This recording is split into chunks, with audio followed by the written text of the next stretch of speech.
Oke, Assalamualaikum warahmatullahi wabarakatuh. Nama saya As'ad Yusuf Nurul Huda. Saya adalah mahasiswa dari Universitas Mercu Buana, jurusan Sistem Informasi, Fakultas Ilmu Komputer. Pada kesempatan kali ini saya akan menjelaskan salah satu bab dalam mata kuliah Manajemen Proyek Sistem Informasi. Saya akan menjelaskan mengenai seperti yang kita lihat, teknik, komunikasi, pemantauan, dan juga pelaporan. Baik, kita langsung masuk ke isi materi pembahasan utamanya.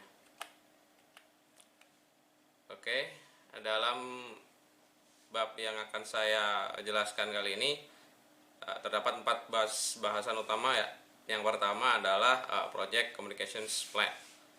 Kemudian ada Information Distributions, kemudian ada Monitoring and Controlling, dan terakhir adalah Reporting.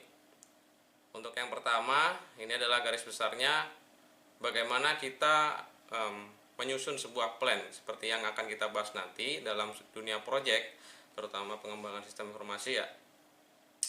Antar tim, kemudian antar stakeholder atau user kita itu perlu membuat perencanaan bagaimana nanti informasi itu disampaikan kepada siapa, isinya apa saja. Nah, itu nanti masuk ke dalam Project Communications Plan. Kemudian ada Distributions Informations atau Information Distributions. Information Distribution ini adalah sebagai pelengkap dari plan yang sudah kita buat tadi. Contohnya kita sudah membuat ini rancangannya seperti ini, user seperti ini, informasi ini. Kita nanti mengeksekusinya atau menerapkannya adalah menggunakan information distributions. Kemudian yang ketiga adalah monitoring and controlling, yakni selama project itu dilaksanakan, yaitu sistem informasi itu dikembangkan, ya kan, project sedang dikerjakan. Ini tekniknya untuk melakukan pemantauan. Kemudian setelah itu, setelah semuanya sudah dilakukan, terakhir adalah reporting atau pelaporan. Oke, langsung saja kita masuk ke pembahasan yang pertama, yaitu Project Communications Plan. Oke, baik, saya akan mengutip dari modul nomor 10 ya, kata-katanya tentang Project Communications Plan, yaitu Project Communications Plan merupakan penjabaran kebutuhan informasi setiap stakeholder, mulai dari jenis informasi yang dibutuhkan hingga format atau media penyampaian informasi. Ya, seperti yang sudah saya singgung sebelumnya, Project Communications Plan ini penting karena kita kan terutama kalau kita melakukan pengembangan sistem informasi, pasti kita melibatkan banyak orang. Kemudian dari setiap individu itu mempunyai tugas dan peran yang berbeda. Oleh karena itu, tentunya informasi yang diperlukan juga berbeda, dan juga perlu untuk mengatur semua hal itu agar tidak terjadi kesalahan dalam penyampaian maupun keterlambatan yang bisa berakibat pada mungkin keterlambatan atau kesalahan dalam pengembangan sistem informasi dan sebagainya. Project Communication Plan ini sendiri bentuknya adalah seperti form, yaitu bagan yang berisi tabel-tabel yang nanti diisi oleh yang membuat Project Communication Plan ini.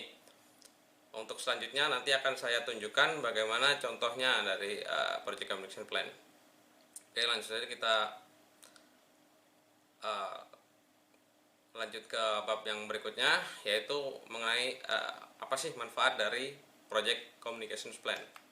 Oke, secara umum berdasarkan modul yang telah diberikan, manfaat Project Communication Plan antara lain adalah untuk mengetahui pertama usernya siapa yang membutuhkan informasi. Contohnya programmer, dia butuh informasi apa aja. Mungkin project sistem analis, dia perlu informasi apa, terus kapan, dan sebagainya. Kemudian yang kedua, untuk mengetahui objek atau apa saja informasi yang dibutuhkan oleh stakeholder. Kemudian Project Communications Plan ini untuk menentukan mediumnya, bagaimana kebutuhan informasi stakeholdernya itu terpenuhi, yaitu entah itu melalui rapat atau langsung via email atau telepon atau apa sebagainya. Ini nanti juga ditentukan pada Project Communication Plan. Kemudian yang selanjutnya adalah waktu Project Communication Plan ini menentukan waktu kapan stakeholder menerima informasi yang diperlukan. Contohnya, programmer ini perlu informasinya mingguan atau bulanan atau seterusnya lah. Dan terakhir adalah untuk menentukan siapa yang bertanggung jawab untuk menyediakannya, yaitu penyedia. Bagaimana informasi akan diterima. Penyediaannya yang mungkin yang memberikan adalah dari sistem analis kepada programmer atau project manager sendiri yang memberikan instruksi kepada programmer dan sebagainya. Oke, setelah ini adalah contoh mengenai contoh real dari Project Communication Plan. Oke, berikut ini merupakan contoh dari Project Communication Plan. Di sini kita lihat ada 5 table ya, sesuai yang telah kita lihat tadi sebelumnya. Yang pertama adalah kolom stakeholder atau user. Ya, ini yang harus diisi oleh user atau siapa sih yang memerlukan informasi kita.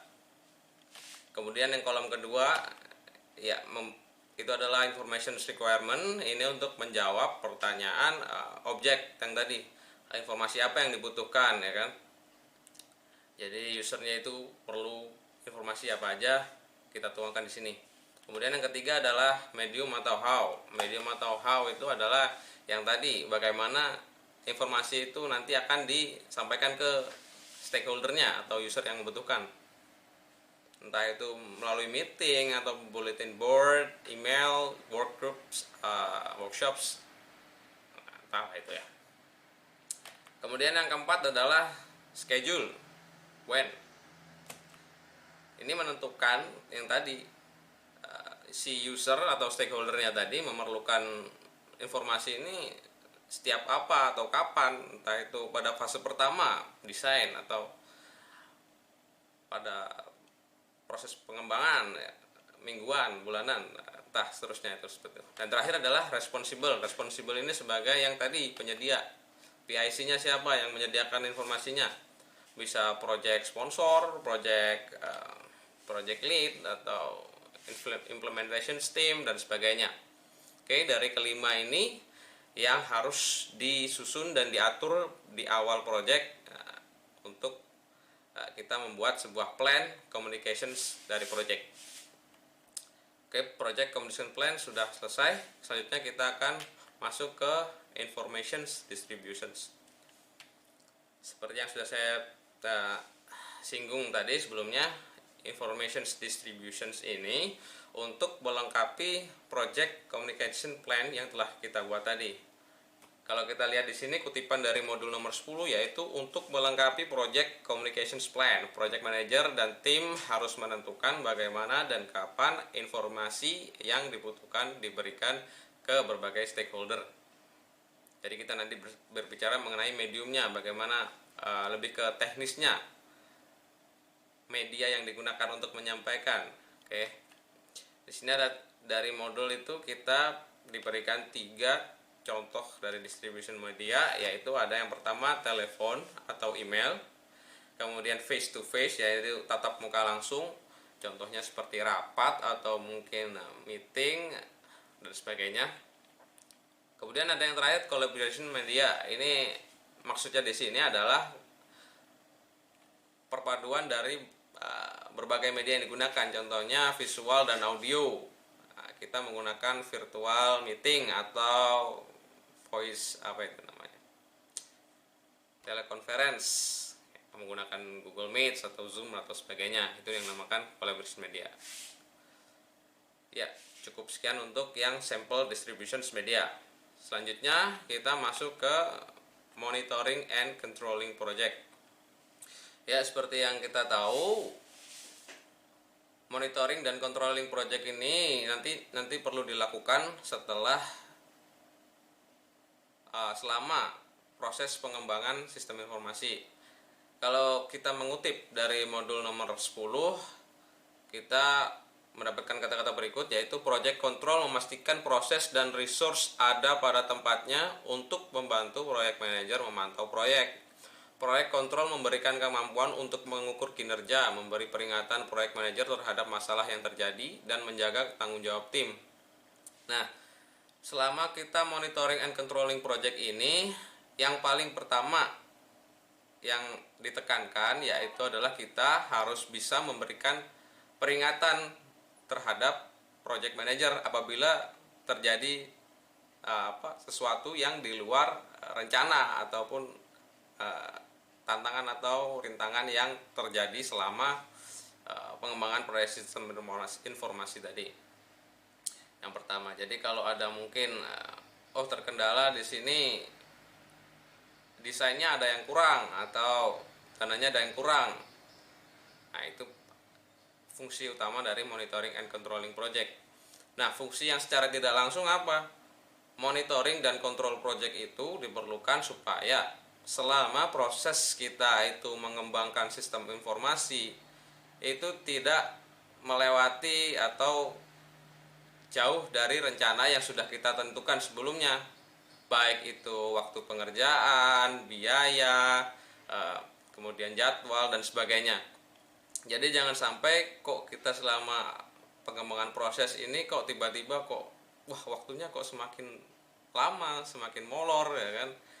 Waktunya harusnya sekian bulan, kenapa jadi 1 tahun lebih, atau mungkin kok kita sudah menganggarkan sekian ratus juta kok biayanya jadi membengkak lebih gitu kan. Nah, itu yang perlu kita lakukan, monitoring dan kontrol project supaya hal-hal tersebut dapat diantisipasi atau paling tidak kita memang sudah dapat peringatan di awal, ini mungkin akan memakan waktu yang lebih lama, ini biayanya akan sedikit bertambah daripada anggaran yang sudah kita tentukan sebelumnya. Kemudian ada tambahan lagi dari modul tersebut, burn down chart ya. Burn down chart ini sebenarnya adalah penyedia tool untuk yang dapat berguna untuk laporan perkembangan project dan memperlihatkan bagaimana scope, features atau fungsi atau pekerjaan selesai dari waktu ke waktu.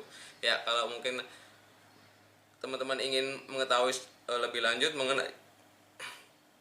mengenai project monitoring and controlling, teman-teman bisa menggunakan burning down chart ya, bisa menunjukkan scope pelaksanaan proses pengembangan sistem informasi ini dari waktu ke waktu. Kemudian kita melangkah yang terakhir yaitu ada bab reporting. Ya. Kalau kita mengutip lagi dari bab nomor 10 adalah reporting adalah ketika data proyek telah dikumpulkan, proyek manager dapat menggunakan ini untuk mengupdate rencana proyek. Ya, ini yang dimaksud dengan reporting ini nanti tidak hanya laporan bahwa proyek ini telah selesai, tapi nanti akan mencakup ketika mulai dari selama perencanaan hingga proyek itu sendiri selesai. Ada 4 jenis reporting utama yang diberikan atau yang dijelaskan dalam modul, yaitu ada yang pertama reviews, kemudian status reporting, progress reporting, dan forecast reporting. Yang pertama reviews. Reviews ini berfokus pada spesifik deliverables, milestones, fase proyek. Tujuan dari review ini tidak hanya memperlihatkan bukti bahwa pekerjaan proyek telah selesai, tetapi juga pekerjaan telah diselesaikan sesuai dengan standar atau kebutuhan proyek yang telah disepakati. Nah, untuk review ini, kalau yang saya pahami, review ini adalah fokus pada ketika proyek ini sudah selesai, jadi sudah dirilis aplikasinya, sudah selesai, dan ini juga seperti review pembahasan bahwasanya selama proyek ini kita nggak cuma kelar doang, tetapi kita sudah sesuai dengan jadwal, sesuai dengan standar, dan pokoknya sesuai dengan kesepakatan awal kita. Reviews. Kemudian status reporting. Nah, status reporting sesuai dengan namanya, secara umum laporan status ini membandingkan perkembangan aktual proyek dengan rencana awal. Laporan status bisa termasuk berbagai analisis yang membandingkan informasi jadwal dan biaya aktual terhadap jadwal dan anggaran awal. Status reporting ini seperti namanya status, yaitu menjelaskan mengenai proses yang sekarang sudah kita capai ini seberapa banyak, biayanya kita sudah mencapai berapa, dari berapa anggaran yang tersedia, terus waktunya sudah memakan berapa dari waktu yang tersedia, dan sebagainya. Ini nanti mirip dengan laporan yang berikutnya, yaitu progress reporting. Progress reporting ini adalah laporan perkembangan, memberitahu apa yang telah diselesaikan tim proyek. Laporan tim ini membandingkan aktivitas yang telah diselesaikan dengan aktivitas yang terdapat di project network. Ya, jadi ini progres ini pastinya lebih menekankan ke presentasenya. Ini sudah berapa persen, modul ini sudah berapa yang sudah diselesaikan, kurang berapa lagi ya kan, dari rencana awal. Kemudian yang terakhir ada forecast reporting ya. Forecast reporting ini lebih sifatnya adalah laporan prediksi yang fokus pada prediksi status ke depan atau perkembangan proyek. Contohnya analisa tren yang memberitahu kapan proyek biasanya selesai dan berapa biaya yang diperlukan. Baik, jadi